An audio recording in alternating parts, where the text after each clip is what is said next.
So we got to go ahead and talk about the situation involving DDG and a blog page called Pop Things, where this really all started from a innocent Father's Day appreciation post. Where, as you can see what DDG said, happy Father's Day to all the active dads worldwide.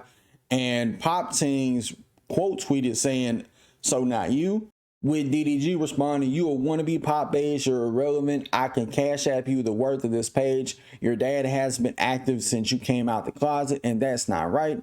I support the LGBTQ community." Responding to that saying, "Not I hit a nerve." Then DDG making a post in his community saying, "Somebody find that Pop Team's email. I'm finna have my lawyers write up something." Which this all culminated into DDG giving a full response to the blog page itself. Nah, I'm finna start suing these niggas. Because at this point, this is just, it's causing emotional distress. Shazam! I can't deal with it no more.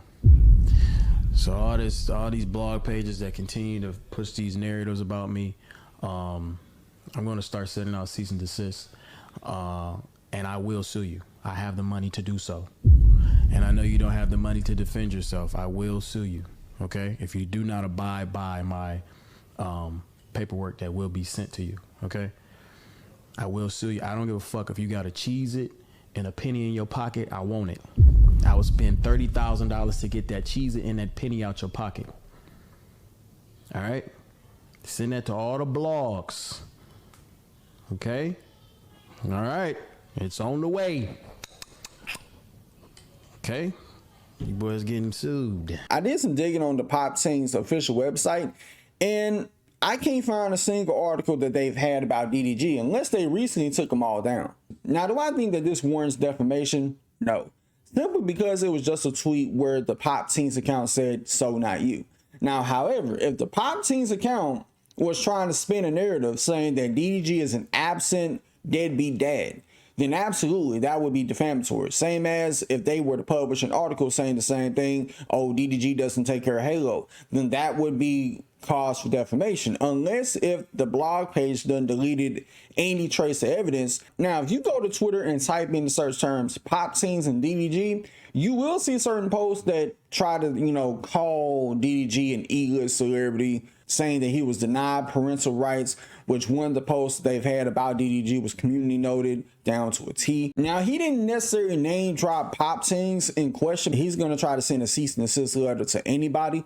Now, is he going to do that to the Shade Room? Is he going to do that to Jasmine Brand or anybody else? It really depends on what he's sending them cease and desist letters out for. If you're just sending out letters where they're talking about you and they're just like putting it on blast that, "Oh, DDG did this, what do y'all think?" and it's something that can be very harmless, I don't think he would have a case, especially if you going up against somebody who has the revenue to back up and take that whole thing to court. And some people may try to embarrass you in court. With all these other cease and desist he's sending out, what are they going to be for? If the other blogs are pushing out narratives that DDG is an abusive father, or he was an abusive boyfriend, or he is a neglectful father, he doesn't take care of his kid or something like that, then he would have a case for cease and desist. But if it's just them taking a clip what he posts, I don't think he can really do anything about that, because that's not, especially if they're not necessarily trying to run with a narrative of he's this, that, and the third. And if it's more neutral, then I don't know if he would have a case in court personally. Now, granted, there have been blog pages that have drugged DDG's name through the mud ever since he broke up with Halle. And when it comes to Pop Teams, it will not surprise or shock anybody to find out that that is a Halle Bailey stan page. Just another compromised blogger that just wants to stand over somebody with no added benefit. Now, granted, he has had issues with blog pages in the past where they may post something of him, being involved in something negative, but not giving him praise when he succeeds at one thing like others will. And while that can be problematic, I don't know if that would count as cease and desist worthy. Granted, it don't mean it's less of a problem. It's still problematic that you're only posting negative news about DDG and not anything positive. But cease and desist worthy, I don't know about that.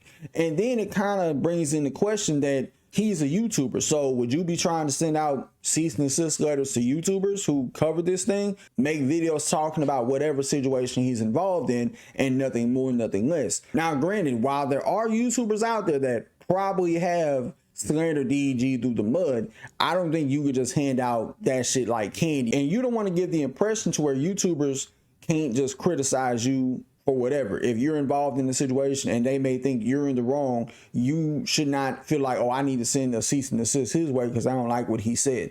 And I'm not saying that's the case here. I'm not saying that's what DDG would do. I'm just saying I don't want DDG to go down that road, because you basically would be going after your own people in a sense, because you're a YouTuber, you're a streamer, and would you even dare to send out a cease and desist letter if it was one of your fellow streamers that's about as big as you, that's about as well known as you, saying, yo, DDG, I think you in the wrong?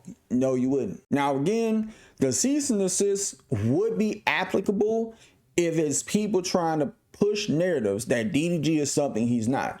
Like if somebody tries to say that DDG is gay and we know he's not. If somebody tries to say that he's a deadbeat dad or an abuser and people know he's not, then that would be liable for defamation and sending that paperwork to whoever, whether it's a blog page or YouTuber. But really, this is just one of the things where it's a case-by-case basis and it can get very tricky very quickly. But let me know what y'all think about this in the comments below. Till next time, I'll see y'all in the next video. Peace.